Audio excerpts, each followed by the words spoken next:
E Foi no ar, valendo já? deixa eu, acho que foi. Publish. Foi ou não foi? Tá ao vivo?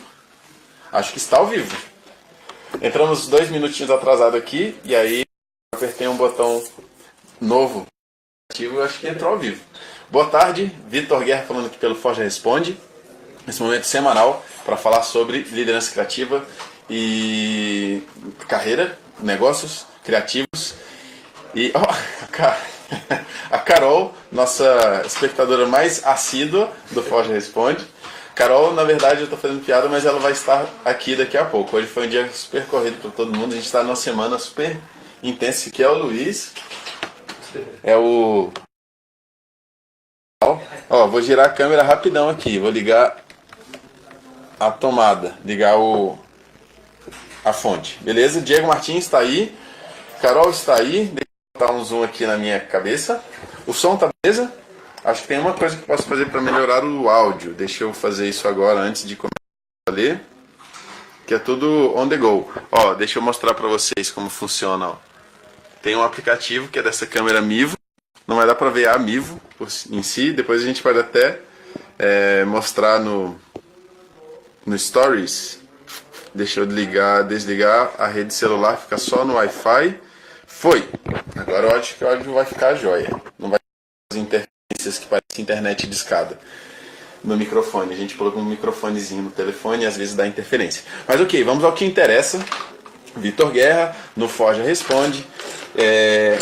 Esse nosso programa de liderança criativa da NOS, Escritório de Inovação e Desenvolvimento Sustentável. E esse é o nosso momento semanal para falar de assuntos específicos, né? Falar das nossas reflexões, das perguntas que a gente encontra no nosso dia a dia, das conversas interessantes que a gente tem no dia a dia, as sacadas que a gente tira. Henrique entrou, valeu Henrique Mirai, também está super assíduo aí, Diego também. Então esse é o momento para responder dúvidas e conversar com vocês e a gente poder trocar ideia e construir ideias juntos, né?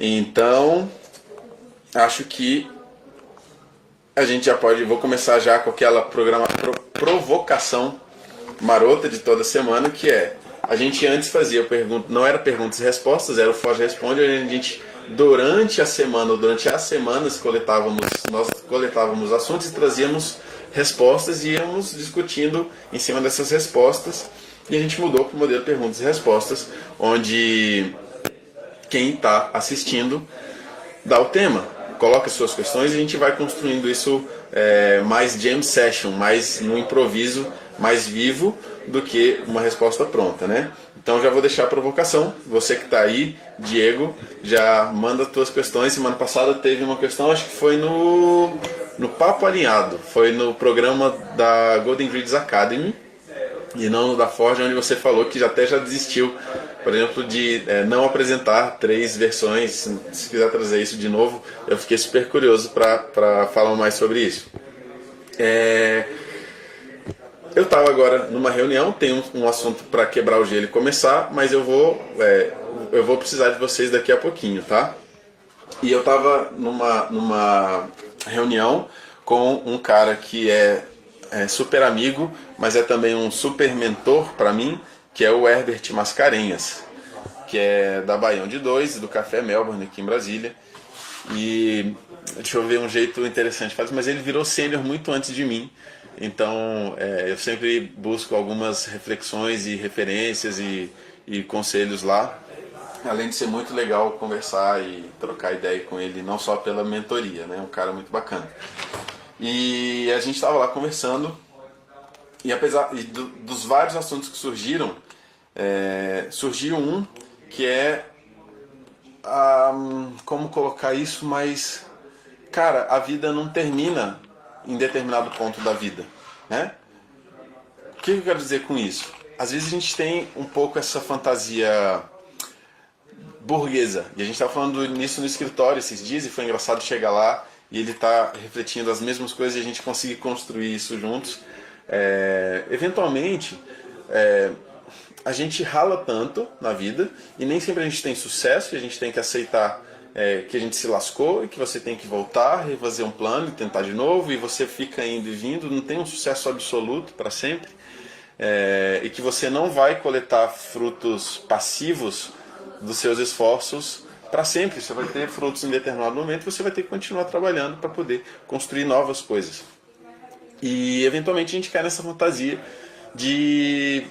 a gente chama de burguesia. A gente falou isso um pouco, acho que no Papo Alinhado, no programa do Golden Grids na semana passada, que a gente acha que, beleza, a vida é ralada, independente de qual condição de vida você vive, se você tem algum grau de necessidade ou de ambição, que é um grau de necessidade de realizar algo, sempre tem algo a ser completo, né? E quando a gente aceita que não é fácil, ou vive algo que não é fácil, que exige um esforço para a gente construir alguma coisa, seja por ambição, por vontade, seja por necessidade prática, objetiva, porque você não tem condição e precisa ralar, a gente vai criando uma fantasia, ou um desejo, uma tara pelo descanso. E a gente fica, cara, eu vou ralar, mas vai chegar aquele dia, um momento da minha vida que eu não preciso mais ralar e basta eu curtir os frutos de todo esse momento que eu ralei, né? E eu acho que não está errado você construir, por exemplo, receita passiva, você construir algum tipo de patrimônio, ou de relações, ou de conhecimento que de fato sejam duradouros, que sirvam para você para o resto da vida e que continuem te trazendo frutos ao longo da vida, mesmo que você já não esteja mais fazendo tanto esforço por aquilo, mas você abandonar a vida para só ser servido pela vida ao invés de servir, é um grande equívoco, gera uma grande frustração, porque não é assim que as coisas funcionam. E um dos exemplos, entre vários que a gente pode pegar, é o tal do Lehman, que até aos 78 anos reconhece que ele está sendo atropelado por algumas mudanças do mercado, da economia e da política, mas que ele, aos 78 anos, ele fala assim, mas aguardem porque eu estou aprendendo, eu estou reinventando e eu e toda a minha equipe, todos os meus negócios vão mudar, né? Então acho que a ideia que eu quero trazer no final bicho, a vida ela é até o final, você não vive só até um pedaço e depois curte a vida, você vive até o final. E se você, acho que o objetivo é você aprender a viver e curtir a vida ao mesmo tempo, e não ou uma coisa ou outra coisa, né?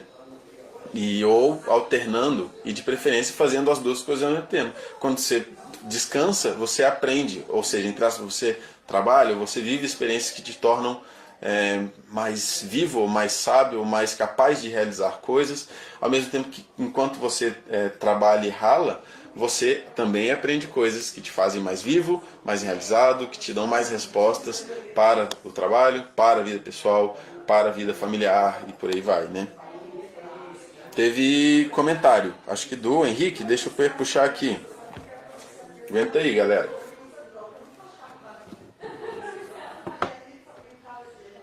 Deixa eu ver. Deixa eu tirar o áudio. Henrique Mirai, eu tenho já uma pergunta. Ok, mencionamos biomimética. Casos de aplicação. Cara, no design visual, eu acho que tem muito bioinspiração, né? Mas biomimética não. Eu conheço poucos casos, eu posso até pesquisar isso. E, inclusive, é algo que eu tenho conversado com o Mira. O Nose, enquanto escritório, tem ido muito por um caminho de desenvolvimento sustentável.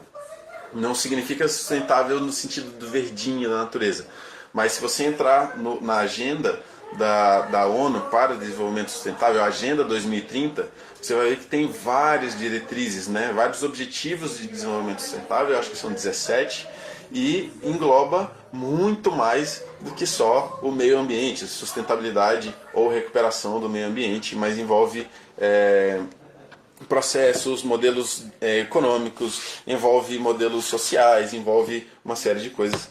E a gente tem caminhado muito para esse lado de desenvolvimento sustentável em tudo que ele engloba, né? propor a criatividade ou a inovação, buscar novas respostas, melhores respostas para desenvolvimento sustentável, né?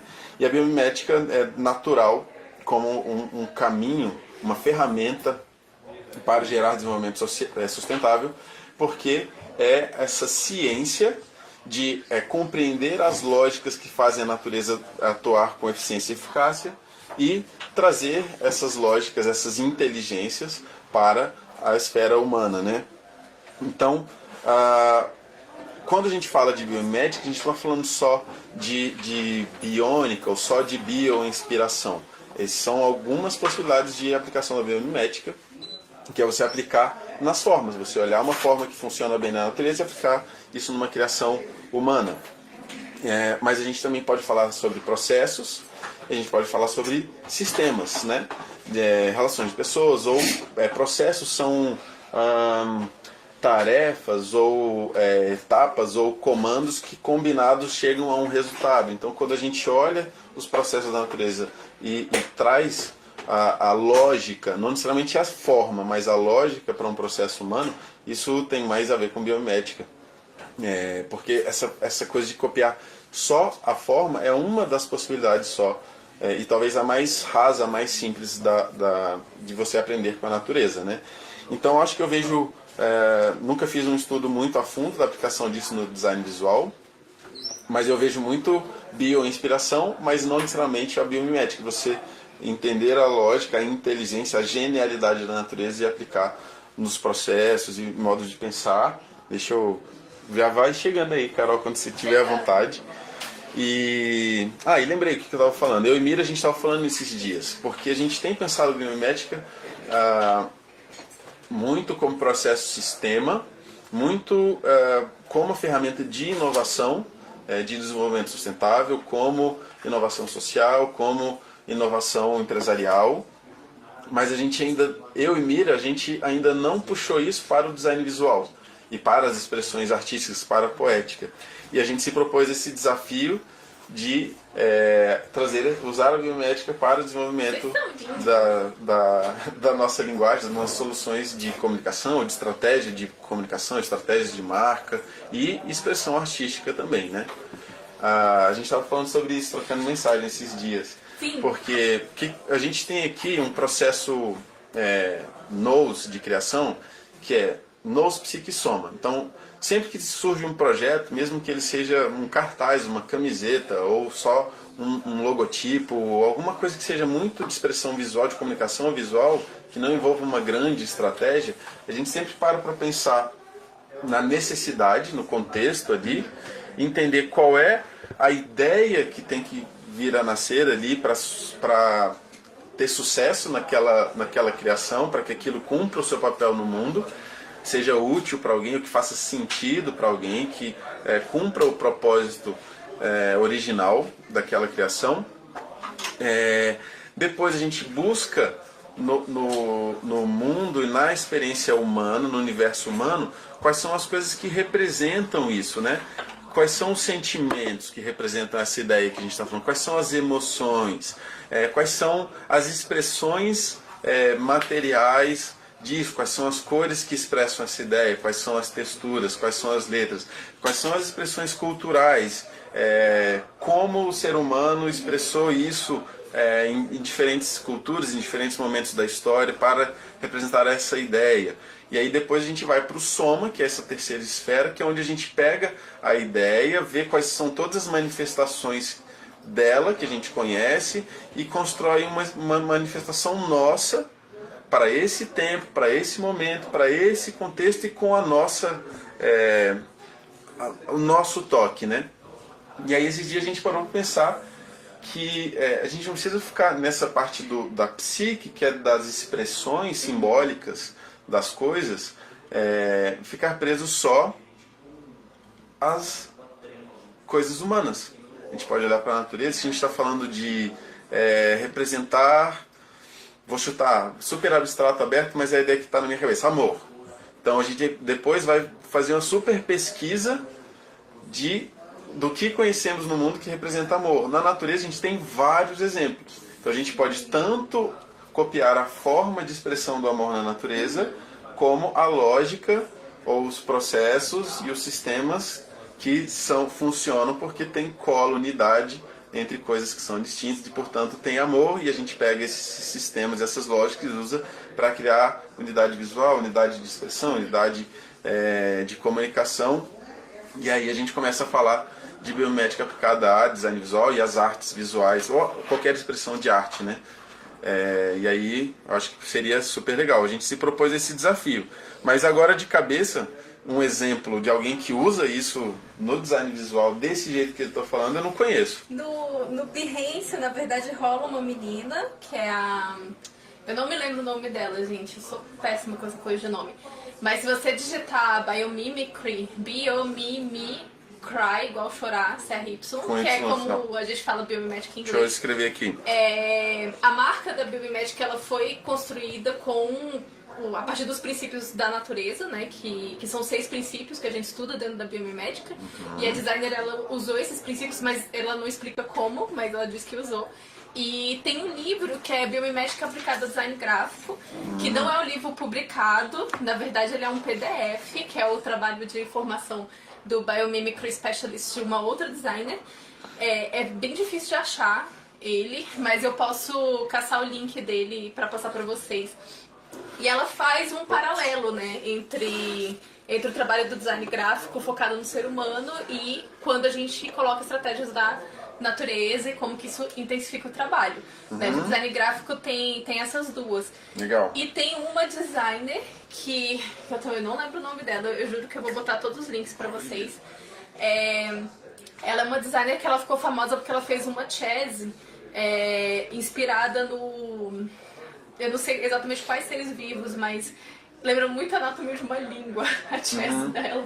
E até é um pouco... O pessoal ficou um pouco assim, porque o estilo da cadeira ele é um tanto agressivo para uma pegada da biomimética, né? Ah, entendi. Mas ela se inspirou na natureza para fazer, e ela conta os cases dela também, como ela fez isso. Mas a verdade é que dentro do design gráfico tem pouquíssima aplicação da biomimética, porque a gente acaba entrando numa esfera tão abstrata, já é um assunto tão abstrato, né, design gráfico. E aí a gente usa a natureza a partir, mesmo sendo ciência, a biomimética tem ainda uma questão de abstração. Então é um pouco difícil mesmo de encontrar, né, alguns cases. Quem eu acho que seria legal pra gente trazer no Forja Responde é o Júlio Glatt. Legal, O Júlio Glatt, ele tá estudando, ele tá sempre por aqui. Ele tá estudando, ele tá estudando pra ser especialista em biomimética também. E ele fez a apresentação dele falando um pouco sobre esse tema. Então ele talvez possa contribuir um pouco, falar pra gente como é que ele faz essa integração, né? Podia trazer. Além do exemplo que a gente deu, que é como a gente faz aqui no escritório, né? Que talvez a gente possa até estender um pouco mais esse assunto. Amanhã tem papo alinhado. Isso é perfeito com papo alinhado, que é bem inspirador. No canal da Golden, que eu já compartilhei dentro do canal da Forja, para fazer esses cruzamentos. Então, se você estiver assistindo pela Forja amanhã, também vai aparecer o papo alinhado da Golden Grids aqui. Mas tem sido assim, aplicar biomimética tanto no design, biomimética ela está sendo muito usada como inovação, né? Eu até publiquei esses dias uma matéria que colocou o designer de produto biomimético como de destaque para os próximos 15 anos. Eu até me emocionei, falei, eu não acredito, chegou a hora finalmente, né, de falar dessas coisas. Mas eles estão trazendo muita atenção para isso, porque realmente faz com que a gente pense, expanda a ciência na hora da atuação, né, pra gente que trabalha com esse viés da arte, e também promove inovação de um jeito muito natural e muito sustentável, né? Por isso que tá sendo tão bombado aí de informação. Mas realmente no design gráfico não tem exemplo, e quando a gente acha é meio assim, peraí, mas como assim, baseado em tal coisa você tá fazendo isso? Os exemplos são mais bio-inspirados, né, como você tava falando, do que realmente biomimetizados, né, dentro da biomimética. Mas eu acho que isso é uma questão de tempo, e se você quer investir, tem seu tempo e investir nessa área, é uma excelente pedida, porque ela tá sendo muito destacada e não tem muita gente. E se você é da foto e de artes, mais ainda porque é como se fosse uma oposição, sabe? Assim, você tá lá naquele canto e a arte tá lá do outro lado. Então os artistas, eles nem esbarram perto de um processo científico quando a gente fala, eles nem abre a cortininha pra olhar o que tem ali, né? Então, se você é da arte, é uma boa fazer esse cruzamento, porque ninguém tá fazendo isso no mundo hoje. Né? Eu posso dizer que eu conheço a rede de biomimética, ninguém está fazendo isso no mundo hoje. Né? Essa clareza, né? E focado em biomimética de fato, né? Então é uma ótima aí para quem está querendo investir em nova carreira, em transição, trabalho autoral ou, com certeza. ou um ativo profissional que valha no futuro. Isso. Legal. O Diego comentou aqui, preciso fazer esse curso para ver como aplicar na fotografia. Um cara que vale muito a pena colar é o Daniel Mira, né? Ele tem essa visão.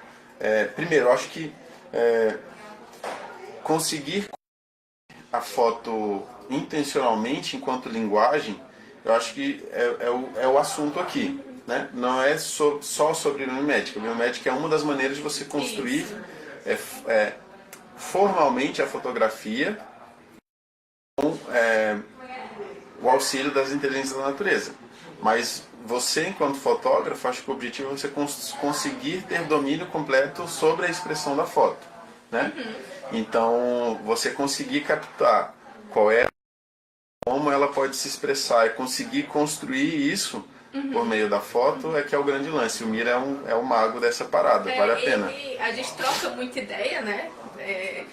Eu e Daniel, eu não consigo chamar de Mira. É a mesma pessoa, gente. É porque eu não sai Mira, eu só chamo Daniel mesmo. Eu e Daniel troca muita ideia e uma delas dentro da biomimética a gente tem vários exercícios de reconexão com a natureza, né? Porque a gente acredita que a percepção científica ela não é suficiente para você aprender com a natureza. Existe uma conexão que ela é mais simbólica, ela é mais sensível, né? E isso é totalmente natural pra gente lá dentro. Então a gente tem esses exercícios de reconexão pra gente reaprender as lógicas naturais. E ele usou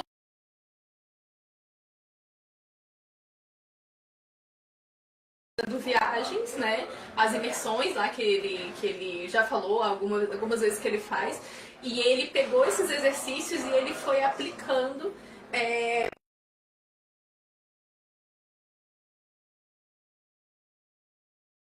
reconexão. E foi uma experiência muito interessante, a gente conseguiu replicar, tinha um grupo, a gente replicou isso dentro do grupo, o grupo conseguiu repetir, conseguiu alcançar resultados.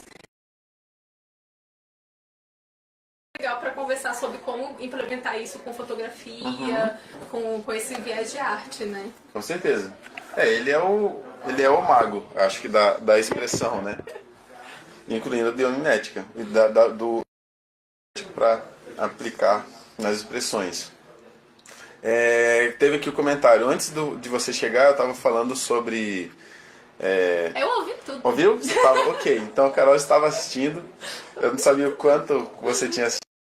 É isso aí, Henrique. Eu acho que a diferença de conceitos é aproveitar a vida enquanto vive, ao invés de trabalhar para poder depois aproveitar, né?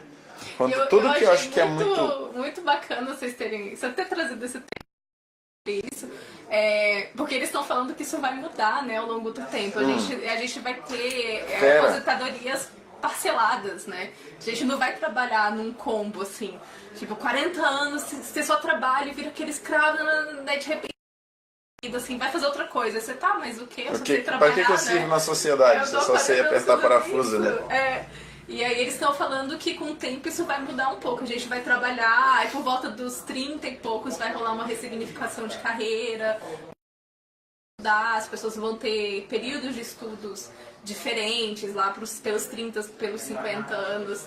Então isso vai mudar mesmo. Então esse negócio de curtir a vida e trabalhar ao mesmo tempo vai ser normal. Tomara que isso chegue rápido. Eu tô bem afim de aproveitar.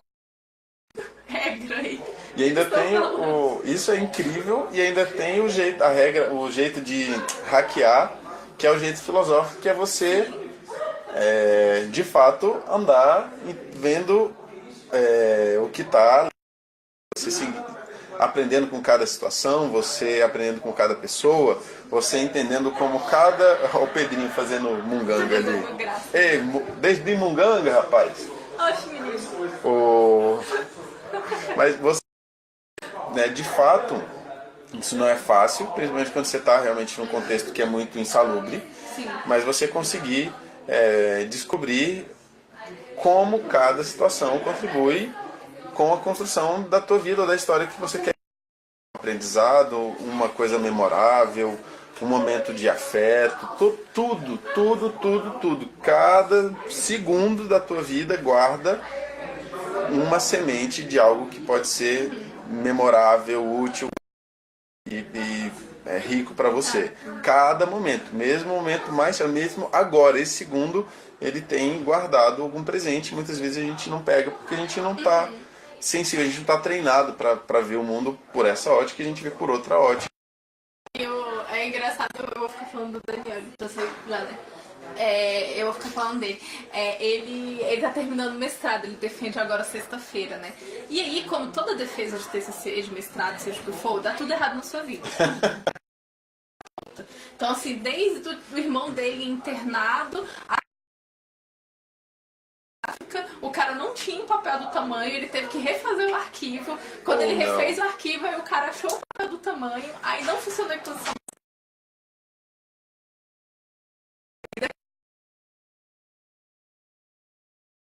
Dormindo 2, 3 horas por noite no máximo, né? Nessa parada. Aí teve uma hora que ele virou assim pra mim no início da semana e falou: eu não aguento mais.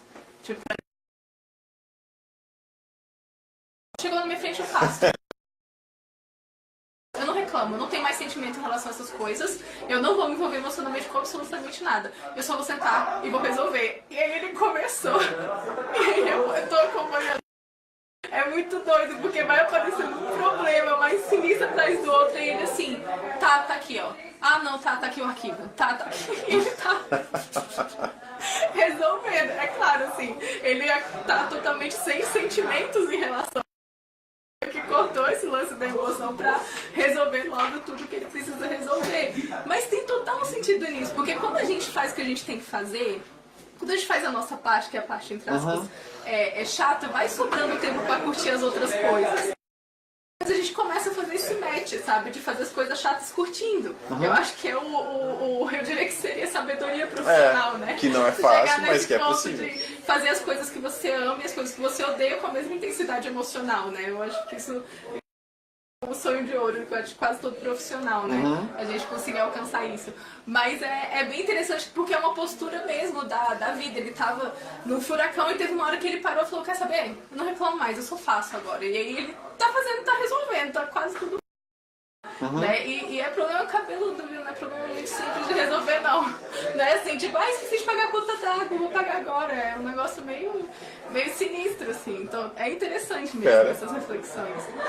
E acaba, não sei o quão cheio xarope isso parece, mas é que é realmente uma maneira de ver o mundo. Ou seja, sim, é um modelo mental, né? Não sei quanto preconceito você tem com o tal do mindset, mas tenta entender o que é mindset, que é o filtro com o qual você enxerga e processa a tua vida. E ele tem esse modelo mental de espartano total, ele vai lá e resolve, e é isso.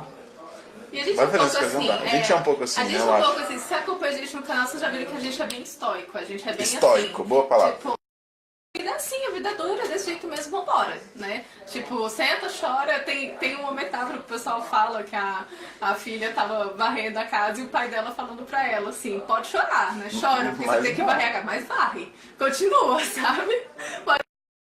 Falando assim, tem toda uma história, claro. Essa parte. Mas meio que falando assim, na vida é assim, você vai ter que trabalhar, chora, mas trabalha, continua. Entendeu? Não para. E se der vontade de rir, mas varre. Mas varre, continua varrendo, sabe? A gente é um pouco assim, a gente é um pouco estoico. Por isso que a gente chama forja. Porque a gente entende que a vida é a ferro e fogo. É a ferro e fogo. Criatividade é a ferro e fogo. Não é um dom e não é um negócio que você tá andando, de repente você usa uma blusa colorida, um chapéu ao contrário e todo mundo olha, nossa, como você é criativo. Né? Então não é. Pô, imagina aí a forja. Vamos trazer os símbolos que a gente usou para conceituar. Você tem que imaginar uma ferramenta que tem que nascer no mundo, ela não existe. Você não tem o material ideal. Você tem que revolver a terra. Você tem que extrair ele, você tem que acender um fogo muito quente, você tem que deixar derreter durante muito tempo, você vai suar, você vai martelar, bater, esfriar, trincar, esquentar, bater, e aí você vai sair, o negócio ainda tá bruto, você vai lapidar, vai esmerilhar, vai fazer o fio, vai deixar polindo, vai passar o óleo para deixar aquilo protegido de oxidação, aí você tem o fruto do trabalho. Mas isso tudo ainda. Quando você termina, você dá ele pra alguém. E começa tudo de novo. E começa tudo de novo. Porque é muito do nosso trabalho, né? A gente não vai ficar olhando, nossa, olha só, a marca, não, meu, terminou, próxima, né? Tipo, processo de construir, né? Legal. Não é ficar apreciando. Claro, tem um momento de Claro, não, é óbvio. Mas não é um ou outro. Tanto um quanto o outro. Todos esses passos são legais, têm seu mérito, quando eles fazem sentido, né? E aí tem outro que não é só sobre forjar o trabalho que você entrega para o mundo, mas é forjar a si mesmo. Sim. E enxergar qual ferramenta você tem que virar, qual é o material, procurar esse minério dentro de você, extrair, derreter, bater, esfriar e fazer tudo de novo até o último dia da tua vida, né? Bem legal. Tem uma pergunta do Marcelo Alves, meu amiguinho lá da UNB. Lá da UNB, né? Ele tá perguntando com a automação muitas pessoas não vão ter empregos. Como se reinventar no mercado com tanta gente boa? E quais as principais estratégias que vocês usam para os clientes perceberem os diferenciais? Semana passada eu tinha... Não sei se foi aqui. Não foi a gente falou do... que hoje, pelos estudos, 60% das profissões de hoje já podem ser automatizadas e elas não foram automatizadas ainda, porque existe tanto uma transição quanto uma eleição sobre automação ou não. Então, quando falam assim, vão automatizar várias profissões e tal, provavelmente as várias que vão ser automatizáveis são profissões mecânicas. E aí é como a gente olhar para o passado e falar assim, não vou mais usar eu vou usar computador porque eu gosto da máquina de escrever, e se eu parar de usar a máquina de escrever, as pessoas que fabricam máquina de escrever vão ser desempregadas, tal. Não faz tanto sentido. E vai ser um pouco esse processo, pelo que eu venho estudando, é um pouco esse processo que vem acontecer. Quais são as profissões que vão... São as profissões que usam intelecto. Máquina não imita consciência e não imita criatividade. Porque a gente não sabe como isso funciona no cérebro. A gente não sabe nem definir o que é a nossa consciência, quem dirá criar isso. Né? Exatamente. Então, se você está numa área criativa, mecanicamente, né, aquele processo de você, clicar a foto, por exemplo, isso vai ser automatizado. Mas pensar sobre o conceito da foto, pensar não é autoral, mas no tema, fazer isso, fazer todo esse processo do pensamento criativo, isso não é passível de automação, né? Então, nesse aspecto, tranquilizar em relação a isso. E no segundo aspecto, a gente aqui no nosso escritório de inovação, a gente não acredita nisso. Eu não acredito que as máquinas vão substituir seres humanos em vários setores da economia daqui a um tempo. Em vários, como as pessoas têm colocado. Isso que o pessoal coloca chama megatrends, são tendências que podem surgir no mercado de tempos em tempos, mas nada impede que venham tendências contrárias ou que a própria comunidade pare e pense assim, isso não vai rolar, isso não vai ser feito, não vai ser desse jeito. E só dessa questão da automação, por exemplo, a gente poderia ter automatizado 60% das profissões e a gente não automatizou, porque a gente está tendo controle sobre isso e que talvez essa automação, esse terrorismo todo que as pessoas estão dando não seja tão verdadeiro, né? Então, nessa parte de automação, se mantenha o mais criativo possível e se mantenha o mais humano, a gente menos para ser copiado por uma máquina. A gente né? Que é isso que a gente acredita. E outro aspecto disso é que você direciona a tecnologia para onde lhe convém. Realmente, enquanto humanidade, não enquanto indivíduo somente, né? Mas mantendo-se humano isso, a tecnologia sob controle humano e você entendendo as necessidades humanas, você passa a construir algo, um resultado que você quer de propósito. Sim. E não o contrário, da máquina digital o que você vai ter que fazer, né? Mas assim, eu entendo um pouco do medo que as pessoas têm. Eu também... disso, porque a gente é formado dentro de uma cadeira universitária, científica, que ela é técnica. Então, assim, a gente não... E é o próprio da academia, formar a gente tecnicamente. Para servir à indústria numa... Isso, é pra isso que ela serve. Então não adianta chegar lá numa universidade e falar, vocês tinham que ensinar sobre isso. Não, esse conhecimento tá em outro lugar, você vai lá e busca ele, né? A academia, ela te treina em uma especialidade, que é um aprofundamento, e ele vai te dar técnicas, ele vai te dar tudo que é aprofundar. Saiu de lá, vê ao redor o que é mais necessário, que aí tem essas formações de soft skills, essas formações mais...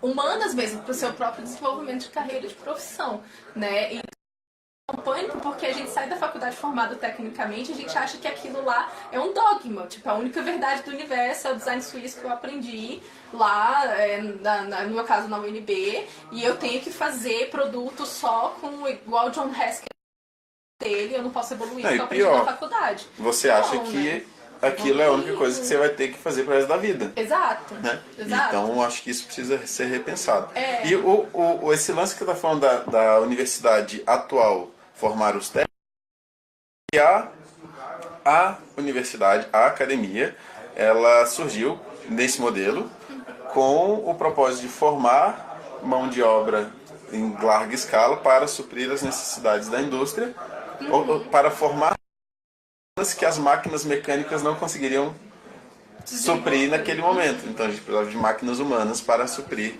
a necessidade da indústria em larga escala, muito barata.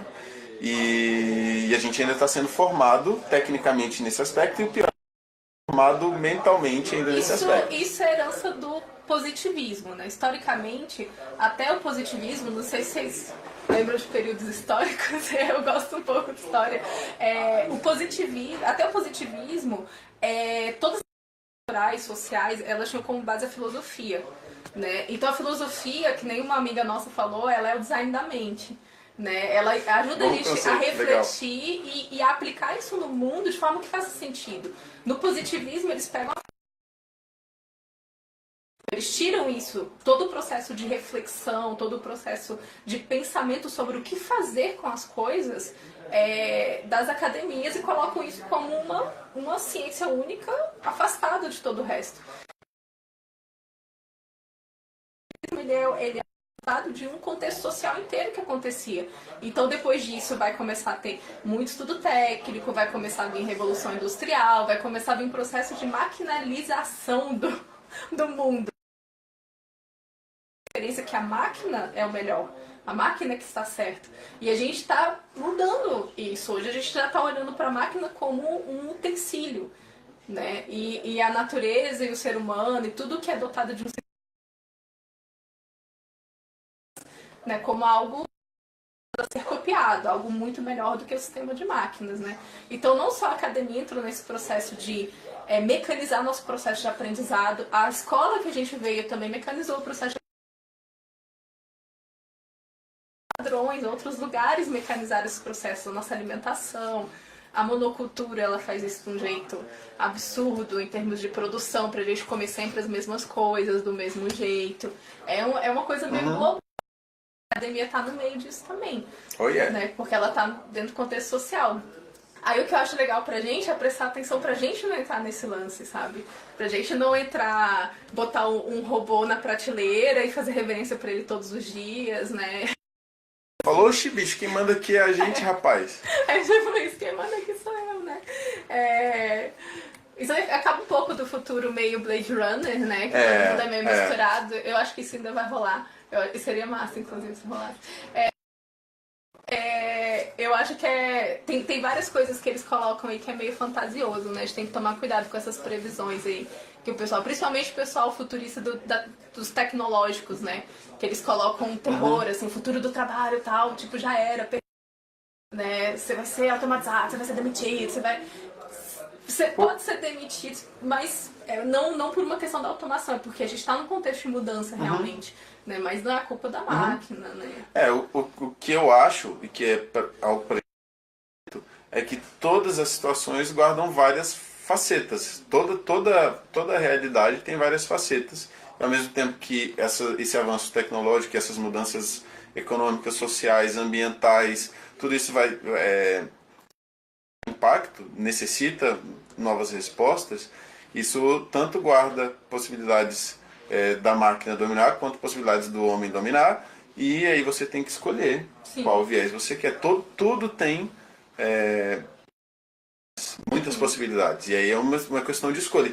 Que aí acho que entra essa visão que você trouxe lá da galera da Copenhagen, no Instituto de Copenhagen para Estudos Futuros, que no final das contas a grande sacada, e é muito a maior tecnologia, a grande disrupção do futuro, o grande coringa do futuro é o ser humano, porque uma vez que a gente decidir inventar outra coisa, ou fazer as coisas diferentes, ou mudar o jogo, a gente vai lá e muda toda a trajetória futura. A gente realmente tem o poder com a criatividade, com a arte, de ser um ponto de alavancagem exponencial.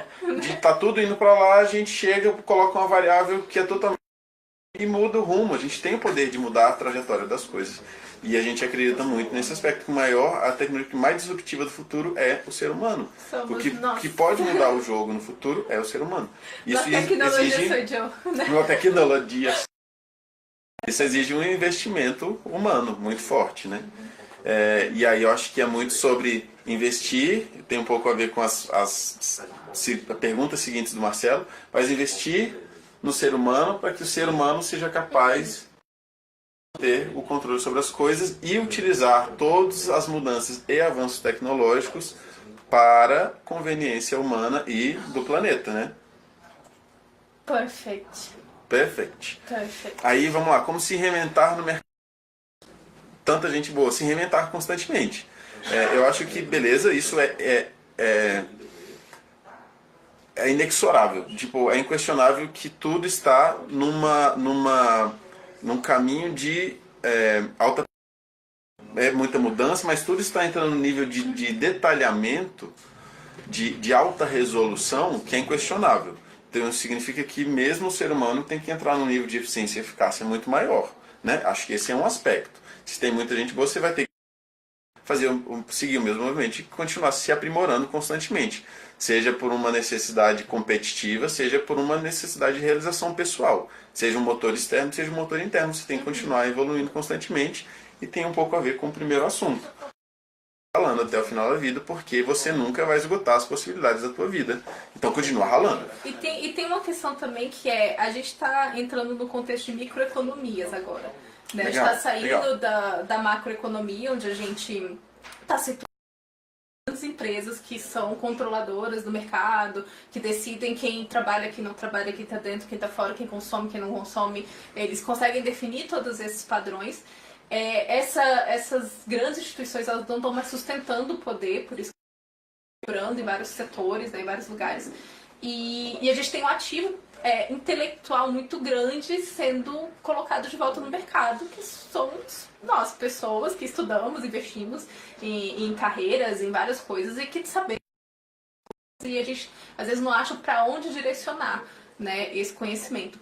Só que existe um movimento contrário a isso, né? Da mesma forma que a macroeconomia ela está em colapso e ela está expulsando essas pessoas, tem uma microeconomia que está recebendo essas pessoas, abarcando esse conhecimento. E dentro das lógicas da microeconomia, uma dica que é legal para gente que está envolvido nisso pensar, a microeconomia ela trabalha muito com nicho.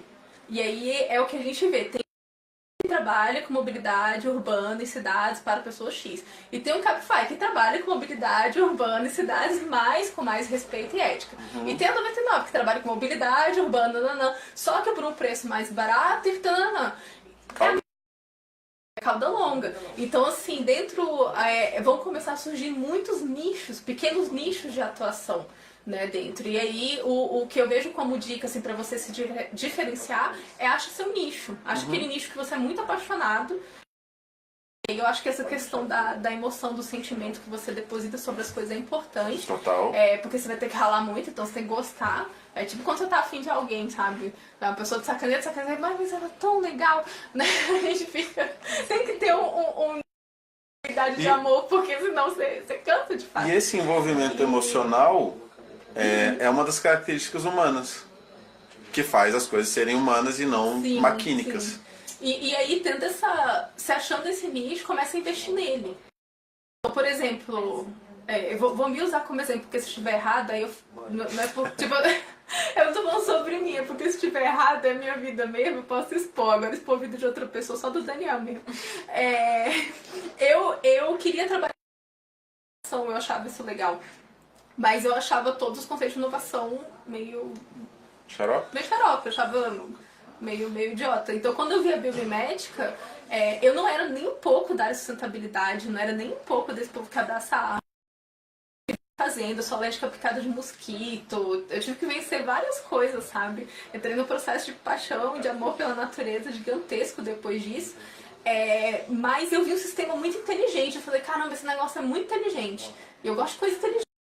Por coisas inteligentes, sabe? Quando tem... Já viu aqueles vídeos que mostra a galera com aquelas maquininhas assim que vão montando, desmontando, ou fazendo aqueles cubos mágicos em 10 segundos? Eu adoro ver essas coisas. Eu fico, nossa, qualquer coisa assim que tem muito me encanta, né? E quando eu vi o biomédico, eu falei, cara, isso é muito inteligente. E aí foi meu clique, entendeu? Eu falei, cara, vou fazer esse negócio, que isso, né? E aí eu fui aprofundando dentro disso que eu tinha essa paixãozinha, né? Então aproveita no melhor momento pra gente poder trabalhar com o que a gente tem vontade. Os nossos pais, eles nem pensaram sobre isso, porque o mercado não deu a chance pra eles pensarem. Eles por 40 anos tiveram que trabalhar com emprego engravatado, porque eles não tinham chance de pensar em outra coisa. E a gente tá... Então, assim, por um lado é uma colisão. Eu sou uma eterna otimista, então aguentei aí. Por um lado, assim que a gente tá? O colapso, tem tudo isso, mas é maravilhoso. Que você não aguenta, não precisa nem vir. A gente é otimista mesmo. A gente sempre vai sair, nunca vai desistir que pode ser melhor. Nunca. É verdade. E aí eu acho isso, assim, aproveita esse momento da microeconomia, né? Eu saí de um emprego estável, de 8 horas, com salário, com aposentadoria, com tudo que eu tinha direito garantido, pra vir pra microeconomia, porque, sei lá, por quanto tempo isso vai rolar, entendeu? Não sei por quanto tempo, provavelmente até o fim da nossa vida, né? Talvez os filhos e netos não peguem mais esse momento, mas pra gente é esse momento, sabe? Então vamos aproveitar, né? Vamos aproveitar, que vai ser bom. É sempre bom, gente. Sempre bom. Total. Vamos, né? Vamos. Falei demais hoje, cheguei atrasada e falei demais. Quais as principais estratégias? Quais as principais estratégias? Vamos deixar para a próxima? Vamos. Marcelo, semana que vem a gente vai falar quais as principais estratégias para se diferenciar no mercado, para que o seu diferencial seja percebido. Beleza? Então, valeu, Joana, valeu, Marcelo, valeu, Henrique, valeu, Diego. Valeu, quem mais? Valeu, Fernanda. A Fernanda tá aqui. Saudades também, Fernanda. Quem mais? Ana Carol Freitas assistiu e veio para cá. Valeu, Elton também. Elton, tava aqui? Elton tá ali. Ah, tá lá. Ah, tem o Instagram também que a gente está colocando agora. Mas beleza, é isso aí. E obrigada pelas perguntas, obrigada por perguntar sobre a biomédica. Henrique Mirai, você é lindo. E Marcelo, obrigada também pela pergunta. São Valeu as duas por perguntas que eu mais interagirem. gosto na vida. Por isso que eu não queria parar de falar, né? O Luiz já tá quase me cortando aqui. Não, o Luiz já desistiu, velho. Desistiu da gente. É tipo alma perdida. Fica até Alma amanhã perdida. aí. Fala quando você quiser, né? Ninguém vai aguentar mesmo, fala quando você quiser. É de graça o horário, não tem que pagar horário nobre na Globo, a gente pode falar aqui à vontade. Mas beleza, então semana que vem tem mais, Forja Responde. Quarta-feira, 13h45. E tragam suas perguntas, tragam suas opiniões, tragam seus comentários e a gente vai conversando ao vivo aqui para construir esse legado. Tá bom? Valeu, um abraço. Tchau. Vamos desligar. Desliga. Morreu o telefone, vou ter que desligar no dedão aqui, eu acho. No dedo. Como desliga? Como desliga? Ei, como desliga? Puxa da tomada. Pega e joga no chão. Vamos lá. Vou segurar.